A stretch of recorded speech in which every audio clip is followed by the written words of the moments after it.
পৃথিবীতে মুসলমানের যুবক এত অকর্মণ্য, এত অপদার্থ এক যুগে এত বেশি আগে ছিল না। বোঝেন নাই আমার কথা? এক যুগে একই সময়ে এত বেশি যুবক একসাথে গাফেল আগে ছিল না।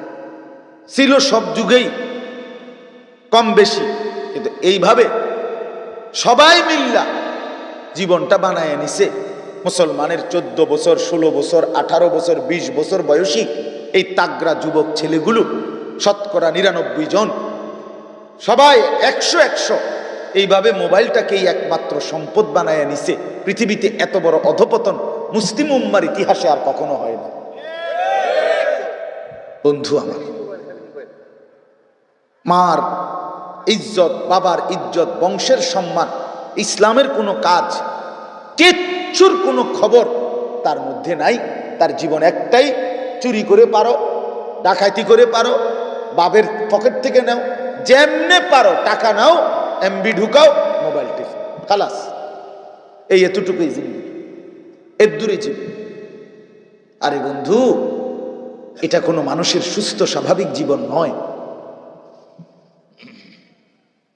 সামান্য সৌজন্যতা, ভদ্রতা যার মধ্যে নাই, সে স্বাভাবিক মানুষ কিভাবে হয় বলেন? বলেন। আমাদের সন্তানদের চেহারাগুলো দেখেন, বেনামাজি সন্তানের চেহারা দেখেন, দেখবেন কি পরিমাণ কালো চেহারা, কি পরিমাণ দয়ামায়াহীন, নির্দয়, পাষাণ, নির্মম চেহারা। চোখ ভিতরে ঢুকে গেছে, গাল ভিতরে ঢুকে গেছে, কোমরের মধ্যে অর্ধেক গোশত নাই, যৌবনের কোনো শক্তি নাই, কিচ্ছু নাই, কিচ্ছু নাই।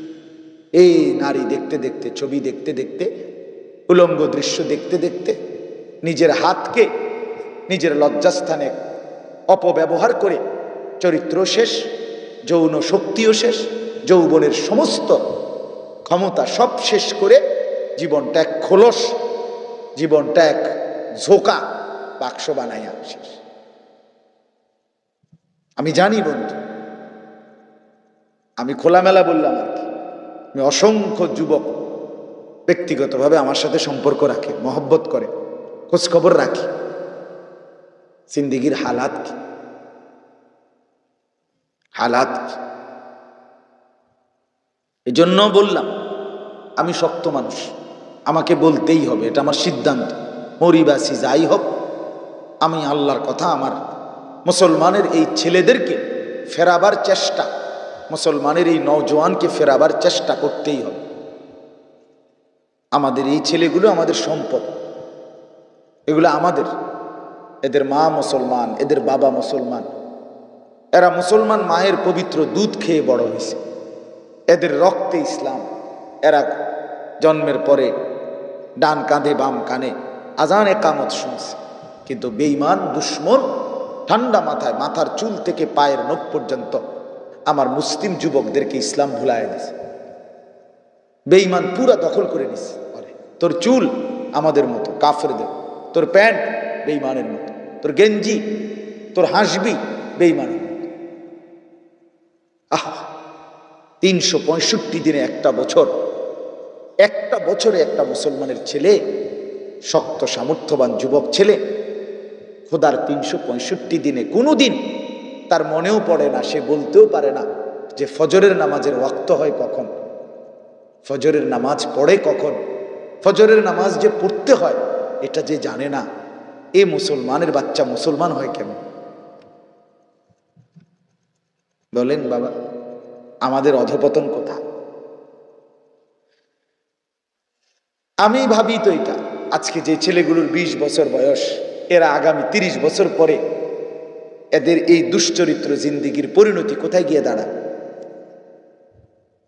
বলেন?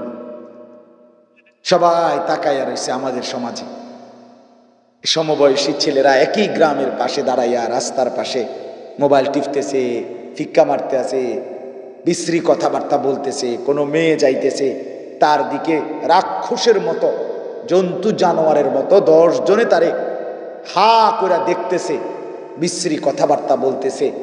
মুসলমানের মা বোন স্বাভাবিক নিরাপদে হাঁটবার মতো অধিকারটুকুও নাই, তাহলে এই জঙ্গলি জানোয়ার যে সমাজগুলো এভাবে ভরে গেছে আমাদের ছেলেরা, তাহলে আমাদের আগামী ভবিষ্যৎ।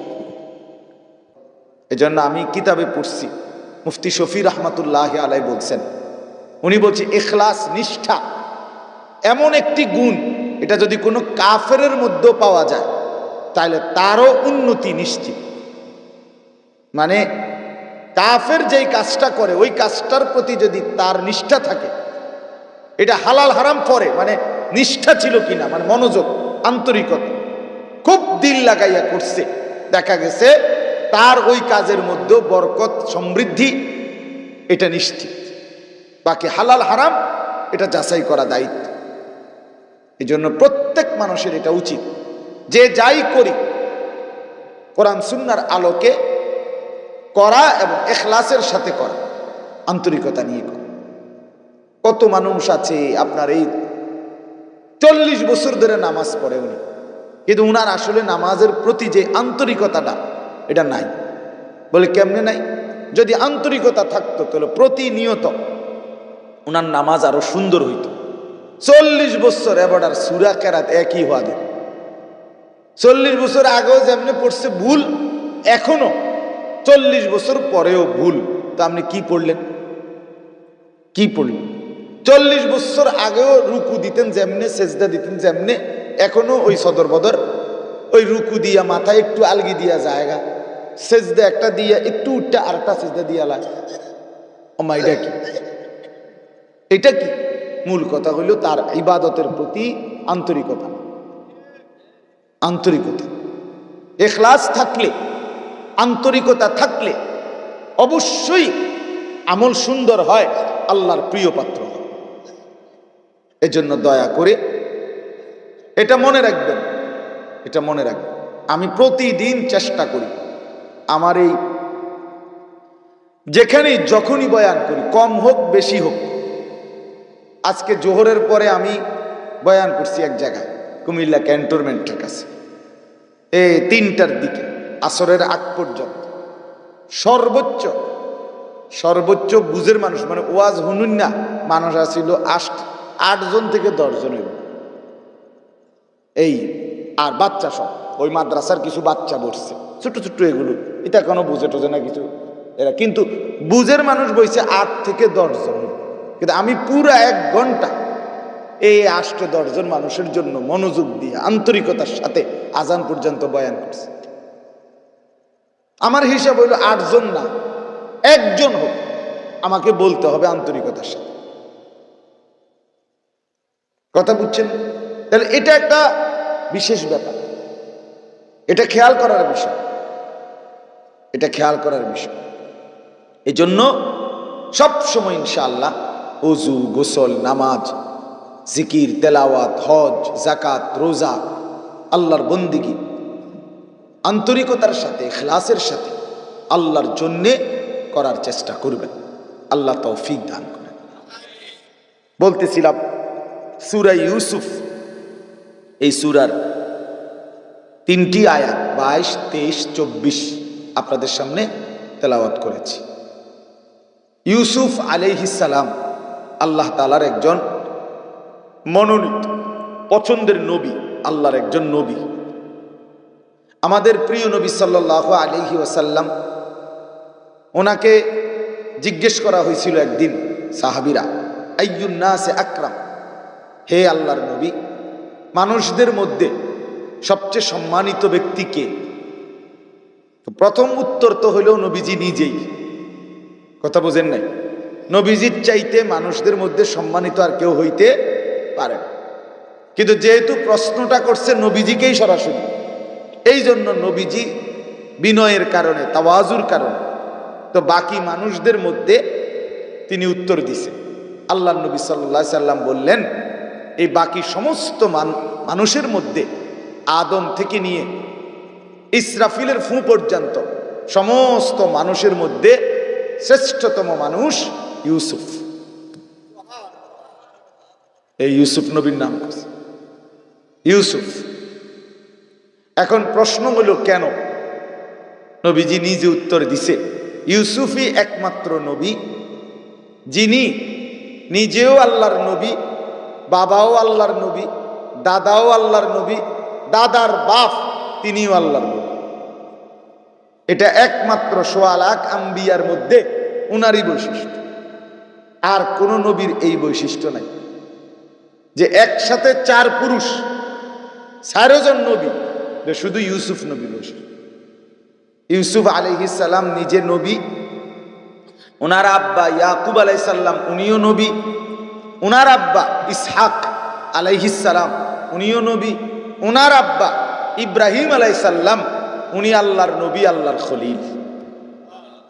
এজন্য নবীজি বলছেন ইউসুফ নবিউল্লাহ ইবনু নবিইল্লাহ ইবনু নবিইল্লাহ ইবনু খলিলিল্লাহ। ইউসুফ কেন? আল্লাহর নবী, তার বাবা আল্লাহর নবী, তার বাবা আল্লাহর নবী এবং তার বাবা আল্লাহর খলিল ইব্রাহিম। তাহলে ইউসুফ আলাইহিস সালামকে আমাদের প্রিয় নবী সাল্লাল্লাহু আলাইহি সাল্লাম শ্রেষ্ঠ সম্মানিত ব্যক্তি হিসেবে উল্লেখ করেছেন। 2 নাম্বার, আমাদের প্রিয় নবী সাল্লাল্লাহু আলাইহি সাল্লাম তাফসিরে ইবনে কাসিরের মধ্যে আছে, নবীজি বলেন আমি মেরাজের রাতে, নবীজি যে মেরাজে গেছেন, তো মেরাজে 7 আসমানে পার হওয়ার সময় প্রত্যেক আসমানে নবীজি সাল্লাল্লাহু আলাইহি সাল্লাম বিভিন্ন নবীদেরকে দেখছেন, সাক্ষাৎ করছেন। তার মধ্যে 3য় আসমানে ইউসুফ আলাইহিস সালামকে দেখছেন নবীজি সাল্লাল্লাহু আলাইহি ওয়াসাল্লাম, ইউসুফ নবীকে দেখছেন। তো নবীজি বর্ণনা করছেন আমি মেরাজের রাতে আসমানে ইউসুফকে দেখছি, দেখে অনেকক্ষণ চাইছি ভালো মতো, তাকাইয়া আমি এটা বুঝছি যে আমার আল্লাহ তার সমস্ত মাখলুকাত, গোটা সৃষ্টি জগতে যত সৌন্দর্য দিছে তার অর্ধেক বরাবর ইউসুফকে দিছে। এখন ভাবেন তো ইউসুফ কেমন সুন্দর ছিল। সারা পৃথিবীর সেই আদম থেকে নিয়ে এই পর্যন্ত কোটি কোটি নারীর সৌন্দর্য, ফুলের সৌন্দর্য, গাছের সৌন্দর্য, ফলের সৌন্দর্য, চাঁদের সৌন্দর্য, সূর্যের সৌন্দর্য, আসমানের সৌন্দর্য, জমিনের সৌন্দর্য, ফল মূল, বাগ বাগিচা, পাহাড় জঙ্গল, নদ নদী, গাছ, ফুল, পাখি, কীট পতঙ্গ, এক একটা এক এক সুন্দর, কত সুন্দর, মনোমুগ্ধকর।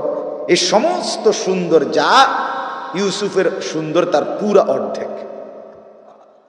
এখন তিনি কেমন সুন্দর ছিলেন? অনেক সুন্দর, ঠিক না? ভীষণ সুন্দর ছিল, ভীষণ সুন্দর। ছোট্টবেলায় ইউসুফ আলাইহিস সালামের মা মারা গেছিলেন, তো ইউসুফ আলাইহিস সালামের ফুফু ওনাকে লালন পালন করে বড় করছে। যখন দুধ ছাড়ানো হয়েছে, ইউসুফ আলাইহিস সালামের বাবা ইয়াকুব আলাইহিস সালাম উনি এই ফুফু মানে ওনার বোন, ইয়াকুব নবীর বোন, ওনাকে বলছে আমার ছেলে আমাকে দিয়ে দাও। হযরত ইউসুফ আলাইহিস সালামের ফুফু ইয়াকুব নবীর বোন উনি বলছে না, আমি আমার এই বাইফুতকে জীবনের সব কিছু হারাইয়াও কোনো কিছুর বিনিময়ে আমি দেব না, আমি তাকে নিজের কাছে রাখি। মানে এতটা পছন্দ করতেন উনি, এত আদর করতেন ইউসুফকে যে ওনার ফুফু ওনাকে দিতে চান, বহু জোর করে ইয়াকুব আলাইহিস সালাম ওনাকে আনছে। তাহলে বোঝা গেল ওনার ফুফুর কাছে উনি অনেক সুন্দর, অনেক প্রিয়, অনেক আদরের ছিলেন। 2 নাম্বার, ইয়াকুব আলাইহিস সালাম উনি ইউসুফ আলাইহিস সালামের বাবা, ছোট্টবেলা থেকেই ওই বোনের কাছ থেকে ওনারা আইনা এত আদর করতেন, এত আদর করতেন যে পরবর্তীতে 10 ভাই ষড়যন্ত্র করে যখন ইউসুফকে কূপে ফেলে দিছে, এরপর থেকে ইউসুফের বিরহে, ইউসুফের জন্য ইয়াকুব আলাইহিস সালাম 40 বছর টানা এক টানা কাঁদছেন, চোখের পানি ফেলছেন। কোরআনে আছে ওয়াবিয়াদ্দাত আইনাহু মিনাল হুজনি, আল্লাহ তাআলা বলেন ইউসুফ এর বিরহে পিতা ইয়াকুবের 2 চোখ কাঁদতে কাঁদতে সাদা হইয়া অন্ধ হয়ে গেছে। তার মানে ইয়াকুব আলাইহিস সালামের কাছে ইউসুফ কতটা প্রিয় ছিল। জুলাইখা নামের যেই মহিলাটা মিশরে অর্থমন্ত্রী, আজিজে মিশরের স্ত্রী, সে তাকে ভীষণ ভালোবাসছেন। 8 বছর বয়সে ইউসুফ আলাইহিস সালাম ওই বাড়িতে আসছে। যখন ইউসুফ আলাইহিস সালামের বয়স 33, কোন বর্ণনায় 20, এই সময় পূর্ণ যৌবন, তখন এই নারী ইউসুফ আলাইহিস সালামের রূপ আর সৌন্দর্যে একবারে মাতোয়ারা, আত্মহারা ছিল। 40 জন নারী ওই মিশরের, যারা নিজেরাও ছিলেন সুন্দরী, রূপসী, রাজবংশীয়া, সম্রাজ্ঞী এবং বড় বড় মন্ত্রী মিনিস্টারের বউ, তারা একসাথে ইউসুফ আলাইহিস সালামকে শুধু এক নজর দেখছে, সামনে দিয়ে শুধু হাইটা গেছে, এই এক নজর দেখেই তারা পাগল হয়ে গেছে।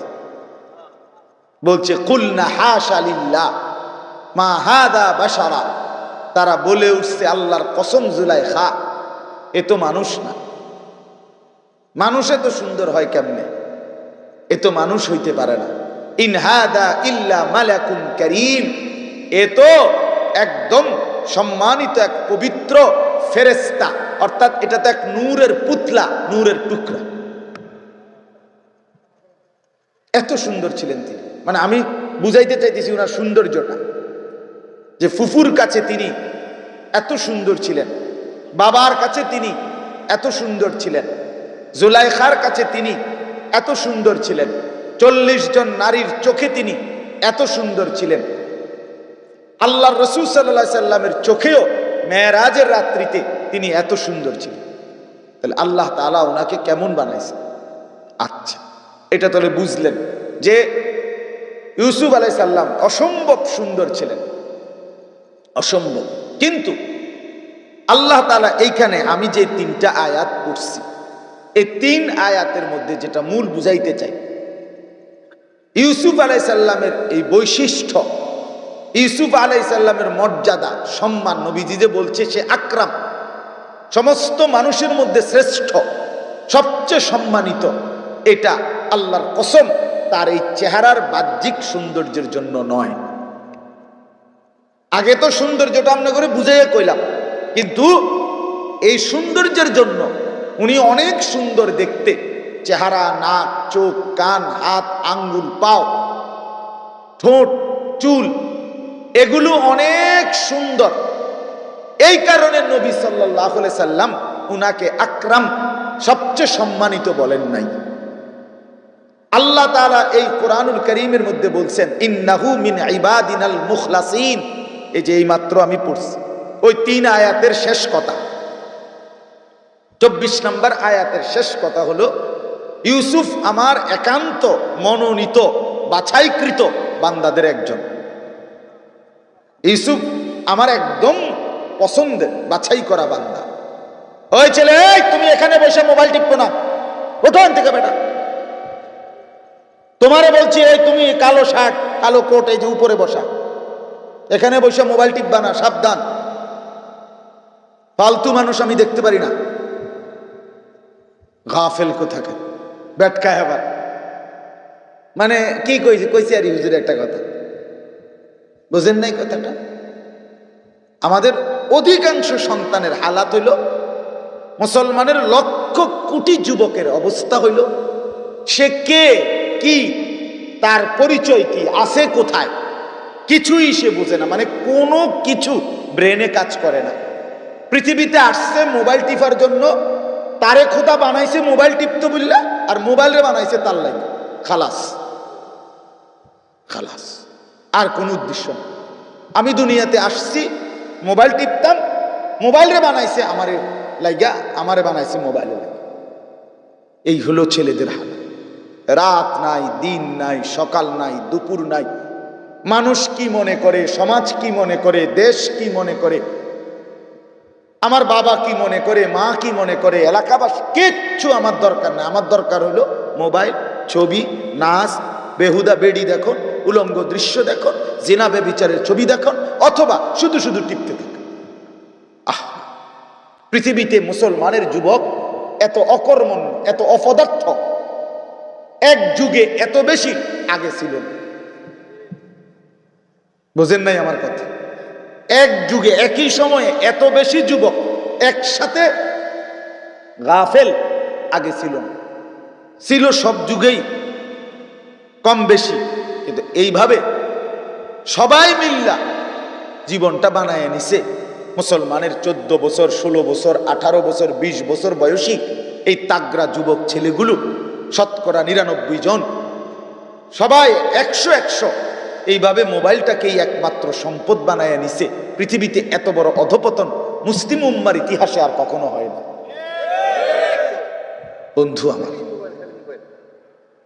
মার ইজ্জত, বাবার ইজ্জত, বংশের সম্মান, ইসলামের কোনো কাজ, কিচ্ছুর কোনো খবর তার মধ্যে নাই। তার জীবন একটাই, চুরি করে পারো, ডাকাতি করে পারো, বাবের পকেট থেকে নাও, যেমনে পারো টাকা নাও, এমবি ঢুকাও, মোবাইল টিপো, খালাস। এই এতটুকুই জিন্দগি, এর দূরে জীবন। আরে বন্ধু, এটা কোনো মানুষের সুস্থ স্বাভাবিক জীবন নয়। সামান্য সৌজন্যতা, ভদ্রতা যার মধ্যে নাই, সে স্বাভাবিক মানুষ কিভাবে হয় বলেন? বলেন। আমাদের সন্তানদের চেহারাগুলো দেখেন, বেনামাজি সন্তানের চেহারা দেখেন, দেখবেন কি পরিমাণ কালো চেহারা, কি পরিমাণ দয়া মায়াহীন, নির্দয়, পাষাণ, নির্মম চেহারা। চোখ ভিতরে ঢুকে গেছে, গাল ভিতরে ঢুকে গেছে, কোমরের মধ্যে অর্ধেক গোশত নাই, যৌবনের কোনো শক্তি নাই, কিচ্ছু নাই, কিচ্ছু নাই। এই নারী দেখতে দেখতে, ছবি দেখতে দেখতে, উলঙ্গ দৃশ্য দেখতে দেখতে নিজের হাতকে নিজের লজ্জাস্থানে অপব্যবহার করে চরিত্র শেষ, যৌন শক্তিও শেষ, যৌবনের সমস্ত ক্ষমতা সব শেষ করে জীবনটা এক খোলস, জীবনটা এক ঝোঁকা বাক্স বানাইয়া শেষ। আমি জানি বন্ধু, আমি খোলামেলা বললাম আর কি, আমি অসংখ্য যুবক ব্যক্তিগতভাবে আমার সাথে সম্পর্ক রাখে, মহব্বত করে, খোঁজখবর রাখি, জিন্দেগির হালাত কি, হালাত কি। এই জন্য বললাম আমি শক্ত মানুষ, আমাকে বলতেই হবে, এটা আমার সিদ্ধান্ত। মরিবাসী যাই হোক, আমি আল্লাহর কথা, আমার মুসলমানের এই ছেলেদেরকে ফেরাবার চেষ্টা, মুসলমানের এই নওজোয়ানকে ফেরাবার চেষ্টা করতেই হবে। আমাদের এই ছেলেগুলো আমাদের সম্পদ, এগুলো আমাদের। এদের মা মুসলমান, এদের বাবা মুসলমান, এরা মুসলমান মায়ের পবিত্র দুধ খেয়ে বড় হয়েছে, এদের রক্তে ইসলাম। এরা জন্মের পরে ডান কাঁধে বাম কানে আজান একামত শুনছে, কিন্তু বেঈমান দুশ্মন ঠান্ডা মাথায় মাথার চুল থেকে পায়ের নখ পর্যন্ত আমার মুসলিম যুবকদেরকে ইসলাম ভুলায় দিছে। বেঈমান পুরা দখল করে নিছে। তোর চুল আমাদের মতো কাফেরদের, তোর প্যান্ট বেঈমানের মতো, তোর গেঞ্জি, তোর হাসবি বেঈমানের মতো। 365 দিনে একটা বছর, একটা বছরে একটা মুসলমানের ছেলে, শক্ত সামর্থ্যবান যুবক ছেলে, খোদার 365 দিনে কোনো দিন তার মনেও পড়ে না, সে বলতেও পারে না যে ফজরের নামাজের ওয়াক্ত হয় কখন, ফজরের নামাজ পড়ে কখন, ফজরের নামাজ যে পড়তে হয় এটা যে জানে না। এ মুসলমানের বাচ্চা মুসলমান হয় কেমন বলেন বাবা? আমাদের অধপতন কোথা? আমি ভাবি তো এটা, আজকে যে ছেলেগুলোর 20 বছর বয়স, এরা আগামী 30 বছর পরে এদের এই দুশ্চরিত্র জিন্দিগির পরিণতি কোথায় গিয়ে দাঁড়ায় বলেন? সবাই তাকাইয়া রয়েছে আমাদের সমাজে, সমবয়সী ছেলেরা একই গ্রামের পাশে দাঁড়াইয়া রাস্তার পাশে মোবাইল টিপতেছে, ফিক্কা মারতে আছে, বিশ্রী কথাবার্তা বলতেছে, কোনো মেয়ে যাইতেছে তার দিকে রাক্ষসের মতো, জন্তু জানোয়ারের মতো 10 জনে তারে হা করে দেখতেছে, বিশ্রী কথাবার্তা বলতেছে। মুসলমানের মা বোন স্বাভাবিক নিরাপদে হাঁটবার মতো অধিকারটুকুও নাই। তাহলে এই জঙ্গলি জানোয়ার যে সমাজগুলো এভাবে ভরে গেছে, আমাদের ছেলেরা তাহলে আমাদের আগামী ভবিষ্যৎ, হ্যাঁ, আগামী 20 বছর পরে বলেন, আগামী 20 বছর পরে আমার বাংলাদেশ 1971 সাল থেকে 2023 পর্যন্ত কত বছর হয়েছে? হ্যাঁ, 53 বছর। এই 50 বা 52 53 বছরে আমার যুব সমাজ, আমার মেয়েদের, বোনদের, মা বোনদের যদি এই বেপর্দা, অসভ্যতা, এই হালাত হয়, আগামী 50 বছর কল্পনা করেন। বুঝেন নাই আমার কথাটা? তো বাবারা তো ছেড়ে দিছে, মারা ছেড়ে দিছে, হাল ছেড়ে দিছে, সব বাদ দাও, খোলায় যার যেমনি মনে করে চলুক। তাহলে এইভাবে চললে আগামী 30 বছর পরে, 20 বছর পরে হতে পারে নিরাপদ পরিবার আর মিলবে না, নিরাপদ পরিবার মিলবে না, পবিত্র স্ত্রী মিলবে না, পবিত্র মেয়ে মিলবে না, পবিত্র ছেলে মিলবে না। এই সমাজ এলোমেলো, দারহম বারহম। এটা কিতাবে আছে, তাফসিরে, যেই সমাজে জেনা, ব্যভিচার, অশ্লীলতা, ছেলে মেয়ে, নারী পুরুষের অবাধ যৌনাচার বেড়ে যায়, ওই সমাজে অল্প সময়ের ব্যবধানে পারিবারিক সম্পর্ক, পারিবারিক বন্ধন, পবিত্র সম্পর্ক আর ছিন্ন ভিন্ন হয়ে যায়। কে হালাল স্ত্রী, কে হারাম স্ত্রী, কিচ্ছুরার হিসাব থাকে। কোরআনুল কারীমে স্পষ্ট আছে, সূরা মুমতাহিনা একটা সূরা আছে, 28 নম্বর পারা। এই সূরার মধ্যে আছে, আমাদের কথাটা মনোযোগ দিয়ে শুনুন, আমাদের নবী সাল্লাল্লাহু আলাইহি সাল্লামের জামানায়, সেই 1450 বছর আগে কোরআন নাজিলের সময় আল্লাহ তাআলা নবীজিকে বলছে, বন্ধু, মুমিন মহিলারা যখন ইমানদার, মানে কোন নারী কাফের থেকে যখন ইমানদার হবে, মুসলমান হবে, ইসলাম গ্রহণ করবে, আপনি তার থেকে কয়েকটা বিষয়ের ওয়াদা নিবেন, বায়াত করাবেন পর্দার আড়াল থেকে। তো এই 6টা বিষয়, এর মধ্যে একটা বিষয় হচ্ছে প্রত্যেকটা মহিলাকে এই কথার বায়াত করাবেন, ওয়াদা করাবেন, যে আপনি এ কথার ওয়াদা নিবেন যে মুসলমান হওয়ার পর তোমরা নারীরা আর কোনো অবস্থাতেই নিজের স্বামী থাকা অবস্থায় অন্যের সন্তান, অন্য কারো সন্তান নিজের পেটে ধারণ করে স্বামীর নামে চালাইয়া দিবা না, এই কথার ওয়াদা করো। বুঝেন নাই? এটা কে লেখ হলো? ওয়ালা ইফতারিনাহু মিন বাইনি আইদিহিন্না ওয়া আরজুলিহিন্না। এই কথার অর্থ, তাফসীর, মূল তাফসীর এটা। অর্থাৎ স্বামী তো আছে, ঠিক আছে, কিন্তু পেটের সন্তানটা হতে পারে এর না, অন্য কার, চালাইয়া দিছে এবারের কাছে। বুঝেন নাই কথাটা? আল্লাহ বলছে, বন্ধু বলেন এ কথাটা জি কোন আমি ওয়াদা করত যে কোন মুসলিম নারী যেন এমনটা না করে। আজকে জিনা, ব্যভিচার, এই উলঙ্গ ছবি, নাচ গানের ছবি দেখার পর যেই যুবক মাতাল হয়ে যায়, যেই মেয়ে অশ্লীল হয়ে যায়, সেই সমাজ লন্ডভন্ড হয়ে যায়। আপনারা টের পাবেন। ছেলেদেরকে ফিরাচ্ছেন না তো টের পাইবেন, দেখবেন, দেখবেন, দেখবেন হিংস্রতা কাকে বলে, বর্বরতা কাকে বলে, নৃশংসতা কাকে বলে। এখন কিছুই মনে হয় না, এখন আর কিছুই মনে হয়। আল্লাহ আমাদেরকে বুঝ দান করে। তো আমি বলতেছিলাম, ইউসুফ আলাইহিস সালামকে নবীজি বলছে আকরাম, সম্মানিত। আল্লাহ বলছে ইন্নাহু মিন ইবাদিনাল মুখলাসিন, ইউসুফ আমার একান্ত মনোনীত বিশেষ বাছাইকৃত বান্দাদের একজন। আল্লাহ বলেন, নবীজি বলছেন, এগুলোর মূল কারণ কি? ইউসুফ আলাইহিস সালামের মর্যাদা। ইউসুফ কোরআনে আছে, এই সূরাতে। রাসূলুল্লাহ সাল্লাল্লাহু আলাইহি সাল্লামের সাহাবীরা একদিন নবীজিকে বলছে, ইয়া রাসূলুল্লাহ, সব সময় কোরআন নাজিল হয় আমরা শুনি, সব সময় আপনি হাদিস বলেন আমরা শুনি, এটা কিচ্ছা কর না। হ্যাঁ, হাদিসে আছে, তাফসীরে আছে, লাউ কাসাসতা আলাইনা, হে আল্লাহর নবী, এটা গল্প শুনতে মন চায় আপনার কাছে, কদ্দুর কর না। নবীজিকে একদিন মহব্বত করে সাহাবীরা বলছিলেন, তাফসীরের মধ্যে আছে সরাসরি আল্লাহ তাআলা এই সূরা ইউসুফ নাজিল করে আল্লাহ নিজে বলছে, বন্ধু গল্পটা আমি শুনাই। বুঝেন নাই? আপনার সাহাবীরা যে একটা গল্প শুনতে চাইছে, ঠিক আছে গল্পই বলেন, তো গল্পটা আমি কই। নাহনু নাকুসসু আলাইকা আহসানাল কাসাস।